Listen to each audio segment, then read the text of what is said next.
Αγαπητοί μου φίλοι, γεια σας και καλώς ήρθατε στο κανάλι μου. Έχω πολύ καιρό να σας δω ή μάλλον να με δείτε. Πολλά έχουν αλλάξει από την τελευταία φορά που ανέβασα βίντεο και κάποια άλλα που δεν έχουν αλλάξει καθόλου. Όπως το ότι έχω γνώμες και θέλω να τις λέω. Και εγώ.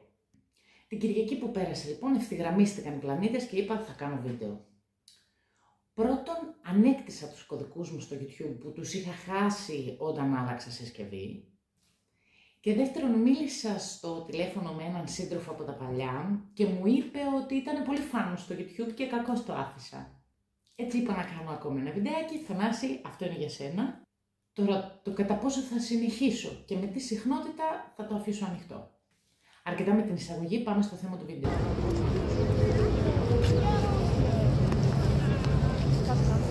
Αυτό εδώ. Ένα νέο γλυπτό τοποθετήθηκε στην πλατεία Αριστοτέλους της Θεσσαλονίκης με τίτλο «Γυναίκα σε λεωφορείο». Δημιουργός είναι ο Μανώλης Τσομπανάκης, ο ίδιος που έφτιαξε το έργο «Πολίτες διαβάζουν εφημερίδα και συζητούν» ή «Πολίτες», το οποίο βρίσκεται στην πλατεία Αγίας Σοφίας από το 1989 και είναι κατασκευασμένο από μέταλλο και κονίαμα. Καθώς επίσης και το έργο «Ζευγάρι με Περιστέρι» που βρίσκεται στις οδούς Μαρία Κάλλας με Παπανδρέου από το 1989. Για να είμαι ειλικρινής, δεν το γνώριζα το γλύπτη, ούτε και το ότι τοποθετήθηκε καινούριο άγαλμα στην Αριστοτέλους. Μέχρι που το Facebook άρχισε να μου πετάει προτινόμενα προφίλ που έθαβαν το έργο. Το Facebook καμιά φορά με ενημερώνει, αλλά δεν με ξέρει καθόλου. Σημειωτέν έχω και το σκύλο εδώ δίπλα, ο οποίος ροχαλίζει, μάλλον θα ακούτε τη βαριά του αναπνοή. Όπως είπα και πριν, τον δημιουργό, εγώ δεν τον ήξερα γιατί δεν είμαι κανένα ξεχωριστό άτομο της τέχνης και των γραμμάτων. Σκυλοτροφές πουλάω. Όμως σπούδασα 5 χρονάκια καλών τεχνών και αυτό αμέσως με κάνει πιο καταρτισμένη από τον κάθε μισοάσχετο. Το πρώτο πράγμα που έμαθα στη σχολή όταν ήρθα σε επαφή με πραγματικούς ανθρώπους της τέχνης και των γραμμάτων ήταν να καταπίνω την αποψάρα μου. Κάθε τι που θεωρείται από τους ειδικούς σημαντικό είναι για κάποιους λόγους. Σε γενικές γραμμές δεν λέω ότι δεν υπάρχει ο νεποτισμός και τα ιδιαίτερα συμφέροντα, όμως δεν μπορούμε να εκτιμήσουμε μία δημιουργία αν δεν γνωρίζουμε μέσα σε ποιο χρόνο, ποια κατάσταση, ποιο σημείο στο ρου της ιστορίας σημάδεψε. Παράδειγμα, αυτό είναι ένα ερυθρόμορφο αγγείο. Έργο του Ευθυμίδη που χρονολογείται περίπου το 510 με 500 π.Χ. Οι περισσότεροι άνθρωποι θα το προσπερνούσαν με εύκολα μέσα σε ένα μουσείο. Δεν απεικονίζει κάτι μεγαλόπρεπο. Είναι δύο γονείς που αποχαιρετούν τον πολεμιστή γιο τους και δεν βρίσκονται σε κάποια σπαρακτική σκηνή. Ούτε το μέγεθός του είναι συγκλονιστικό, είναι μόλις 60 εκατοστά. Όμως ήταν συνταρακτική για την ιστορία της τέχνης η στιγμή που ο καλλιτέχνης τόλμησε για πρώτη φορά να σχεδιάσει ένα πόδι όπως φαίνεται από μπροστά. Στα χιλιάδες αιγυπτιακά και ασσυριακά έργα που έχουν φτάσει στα χέρια μας δεν είχε συμβεί ποτέ ξανά κάτι τέτοιο. Το δεύτερο πράγμα που έμαθα είναι ότι το να διαφωνείς ή να θάβεις μια δημιουργία δεν σημαίνει από μόνο του ότι είσαι γνώστης. Για την ακρίβεια θα έλεγα ότι πολλές διαφωνίες είναι εντελώς κενές. Αντιδράσεις χωρίς νόημα και βάθος. Μια κόμπλα βαθιά ριζωμένη σε ένα εγώ που από την παιδική ηλικία δεν χειραφετήθηκε ποτέ και έμαθε να πηγαίνει όπου το παρασέρνουν ή όπου του επιτρέπουν. Αυτό το μάθημα το πήρα στη σχολή όταν μου ζητήθηκε να γράψω μια κριτική για μια θεατρική παράσταση. Και ενώ δεν είχα τα εφόδια για να την κρίνω, μόλις μου δόθηκε το ελεύθερο να πω την άποψή μου, αποφάσισα να τη θάψω. Το τρίτο και τελευταίο για σήμερα μάθημα που πήρα στη σχολή είναι ότι καμία ιδέα, καμία επιστημονική ανακάλυψη, καμία δημιουργία δεν ήρθε μια μέρα έτσι από το πουθενά σαν θεία φώτιση. Οι άνθρωποι που κατέληξαν σε αυτές παιδεύτηκαν, ταλανίστηκαν, δοκίμασαν και προσπάθησαν πολλές φορές. Μέσα σε βάθος χρόνων, μπορεί και δεκαετιών. Ο κύριος Μανώλης Τσομπανάκης είπε ότι τη γυναίκα σε λεωφορείο την συνέλαβε πρώτη φορά το 1977. Και την έφτιαξε πρώτα στα 6 εκατοστά, μετά στο 1 μέτρο, από ξύλο, από μέταλλο, προτού να φτάσει σήμερα να κοσμεί το πέταλο της πλατείας Αριστοτέλους στα 2,75 μέτρα, από μέταλλο και κονίαμα. Όμως, όπως επίσης είπε ο κύριος Τσομπανάκης, σε δηλώσεις του πολύ ευγενικά, οι άνθρωποι θέλουν να πούν τη γνώμη τους και είναι ελεύθεροι να τη λένε. Συμφωνώ. Ναι. Είναι πραγματικά πολύ σημαντικό οι άνθρωποι να έχουν άποψη και ζωτική σημασία να είναι ελεύθεροι να τη λένε. Όμως εξίσου μεγάλη σημασία έχει οι άνθρωποι να ακούνε. Ακούει κανείς εκεί έξω ή έχουμε γίνει όλοι τόσο ομφαλοσκόποι και ρηχοί που πετάμε την ακατέργαστη μαλακία μας και μετά κατεβάζουμε ρολά. Για να μπω και στο διατάφτα κάποια στιγμή που είναι το έργο «Γυναίκα σε λεωφορείο». Αυτό που με κάνει να νιώθω και να σκέφτομαι και η απάντησή μου σε όσα κακοσχολιάστηκαν. Να σας πω την αλήθεια, δεν πιστεύω ότι πρέπει να είσαι κριτικός τέχνης για να καταλάβεις τι θέλει να πει ο ποιητής. Το σημενόμενο είναι τόσο απλό. Η εικόνα μία απλή στιγμή. Μία αποκρισταλωμένη σκηνή της καθημερινότητας. Μία στιγμή που πάγωσε για να αναδειχθεί όλο αυτό που κρύβει από πίσω της. Η γυναίκα που σηκώνει τα βάρη, που παίρνει το λεωφορείο για να πάει στη δουλειά της, που κουβαλάει τα ψώνια, που κουβαλάει την οικογένειά της, που κουβαλάει την ύπαρξή της. Η γυναίκα που μοχθεί και παιδεύεται, που στριμώχνεται και αγωνίζεται καθημερινά. Η γυναίκα ηρωίδα. Δεν είναι παρά μια απλή καθημερινή γυναίκα και ναι, είναι ηρωίδα και της πρέπουν αγάλματα. Το υποκείμενο είναι ξεκάθαρο. Αυτό που υπονοείται είναι το λεωφορείο. Ένα μέσο μαζικής μεταφοράς στη χώρα που όποιος τα παίρνει ζει από τύχη. Δεν ισχυρίζομαι ότι ο καλλιτέχνης κάνει κάποιο είδους καταγγελία σε σχέση με αυτό. Αλλά ως γυναίκα σε λεωφορείο κι εγώ κάνω τις δικές μου συνδέσεις και επισυνάψεις. Πάμε να δούμε τώρα μερικές διαφωνίες. Καταρχήν το υλικό από το οποίο είναι φτιαγμένο. Ο κ. Μανώλης Τσομπανάκης στις συνεντεύξεις του μίλησε για την ιδιαίτερη τεχνική του, δηλαδή το μέταλλο με μπετόν αρμέ, το οποίο σήμερα διδάσκεται στα Ιαπωνικά πανεπιστήμια σαν προσωπική του τεχνική στη σύγχρονη ευρωπαϊκή γλυπτική. Άρα καταλαβαίνουμε ότι τα υλικά που χρησιμοποιήθηκαν για το γλυπτό είναι προσωπικό του επίτευγμα και σήμα κατά τεθέν. Θα μας πει ο κάθε μεσοατάλαντος και τι υλικά θα χρησιμοποιήσουμε.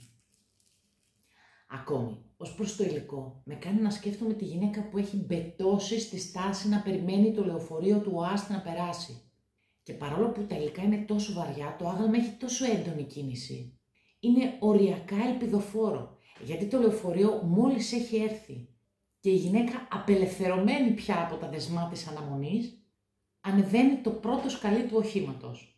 Χαζοκουλτούρα της άθεης δεξιοαριστεράς με σατανόφατσες τύπου αντεθνικής πινακοθήκης στην πλατεία Αριστοτέλους, καμαρώστε την ψυχανόμαλη διαστροφή τους. Εκ των πραγμάτων διανύουμε τα έσχοτα χρόνια του Αντιχρίστου. Επίκαιρο σχολιάκι. Χριστιανό Ταλιμπάν. Είδα βίντεο από τα αποκαλυπτήρια. Ένας αναφώνησε «Wow, αυτά ενθουσιάζουν σήμερα». Κάποιες μιλούσαν ασταμάτητα χωρίς να ενδιαφερθούν για το πώς απεικονίζουν το γυναικείο φύλο και όλα καλά. Και να ακόμα όσον αφορά το γυναικείο φύλο. Έχω μια απορία.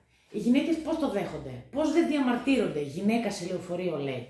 Δεν λέω. Αρκετά σεξι το σώμα με τα βυζιά και τον πισινό τον τουρλωτό. Αλλά αυτή η κατσικομούρη για ποιο λόγο, σε ποια γυναίκα μοιάζει, τι θέλει να πει ο ποιητής. Και ό,τι να θέλει να μας πει δεν μας αρέσει το έργο του, μας αγριεύει. Άντε και όλοι οι άλλοι που φοβάστε μη σας πούν οπισθοδρομικούς. Πείτε πως σας αρέσει. Μια χαρά απεικονίζει το γυναικείο φύλο και με πολύ σεβασμό και αγάπη. Εγώ σε αυτό το άγαλμα βλέπω τη μάνα μου, που μας έτρεχε σχολεία, γυμναστήρια, φροντιστήρια. Και τη γιαγιά μου, που κατέβαινε στην υπαίθρια αγορά του Καπάνη για να ψωνίσει φρούτα, λαχανικά, ψάρια, κρέατα, για να ταΐσει 4 άντρες που είχε στο σπίτι. Και περίμενε σε εκείνη ακριβώς τη στάση να περάσει το λεωφορείο για την Επτάλοφο. Η απεικόνιση που ενοχλεί τις περισσότερες από εμάς είναι αυτή που λέτε. Η σέξη, που θέλει το γυναικείο σώμα τεμαχισμένο σε βυζάκια και κόλλους, διαθέσιμα στα μάτια και τα δόντια των ανδρών, στην πραγματική ζωή και σε κάθε οθόνη. Αυτό το σώμα, το γυναικείο, που ανάρμοστα σεξουαλικοποιεί όλη η κοινωνία σε πολύ μικρή ηλικία και αποσεξουαλικοποιεί απότομα, μόλις αυτό εμφανίσει τις πρώτες ρογμές της ηλικίας του. Κάτι άλλο που μου έκανε εντύπωση στα δημοσιεύματα για τα αποκαλυπτήρια ήταν το ότι δεν παρέλειπαν να αναγράφουν στον τίτλο το μέγεθος του αγάλματος, που είναι 2,75 μέτρα. Λες και ήθελαν να δημιουργήσουν την εντύπωση ότι αυτό είναι κάτι πελώριο. Ενώ αντίθετα ούτε το μέγεθός του, ούτε και το χρώμα του είναι κραυγαλαίο. Αντίθετα με άλλα γάλματα, όπως του Ελευθερίου Βενιζέλη που φοντάρει από πίσω, και είναι πραγματικά θεόρατο στα 4 μέτρα. Δεν έχετε μάλλον καταλάβει ότι δεν μπορούν να δημιουργήσουν εκλειπτά όπως οι καλλιτέχνες παλιά. Οπότε αυτές τις μπουρδες μπορούν μόνο να φτιάξουν και αυτές φτιάχνουν. Είναι απλά ανίκανοι να κάνουν κάτι καλύτερο. Η τέχνη σε κάθε εποχή αντικατοπτρίζει την υπάρχουσα κατάσταση. Σήμερα διάγουμε παρακμή, σύψη και αποσάρθρωση. Και αυτό αποτυπώνεται και στην τέχνη που γεννιέται. Καμία σχέση με τα αριστουργήματα που μας γέννησαν οι εποχές ακμής. Και είναι ό,τι μας ταΐζει και μας συντηρεί ακόμα και σήμερα σαν λαό. 267 likes από κάτω. Το ζητούμενο με την τέχνη για να αγαπηθεί και να μιλήσει στις ψυχές μας είναι να κοιτάξει την κοινωνία και τον άνθρωπο βαθιά μέσα στα μάτια. Γι' αυτό όλοι τώρα ακούνε ραπ. Γι' αυτό έχουν μείνει στην ιστορία δημιουργίες που πραγματεύονταν το διακύβευμα, το τεκτενόμενο, το ζητούμενο, το ιδανικό της εποχής τους. Είτε ήταν το ωραίο, είτε ήταν το άσχημο. Είτε το απλό, είτε το σύνθετο. Είτε τη φρίκη του πολέμου, είτε τη ζεστασιά της οικογένειας. Η τέχνη που μαϊμουδίζει και προσπαθεί να αναπαράγει το παρελθόν για να χαϊδέψει τα συντηρητικά αυτιά σας, είναι πιο αδιάφορη και από έπιπλα της IKEA. Πιο ελεγχόμενη και από βαλκανικό προτεκτοράτο του ΝΑΤΟ. Αλήθεια, ποιον θα συγκινούσε στη Θεσσαλονίκη του 2025 ένα άγαλμα ενός αρχαίου Σπαρτιάτη πολεμιστή? Φοβούνται μην τους πούν οπισθοδρομικούς ή ότι δεν στροφάρουν για τέχνη. Εγώ, επειδή δεν έχω κόμπλεξ αν στροφάρω ή όχι, θα το γράψω. Τι μπουρδα είναι αυτή που έβαλαν σε δημόσιο χώρο στην Αριστοτέλους?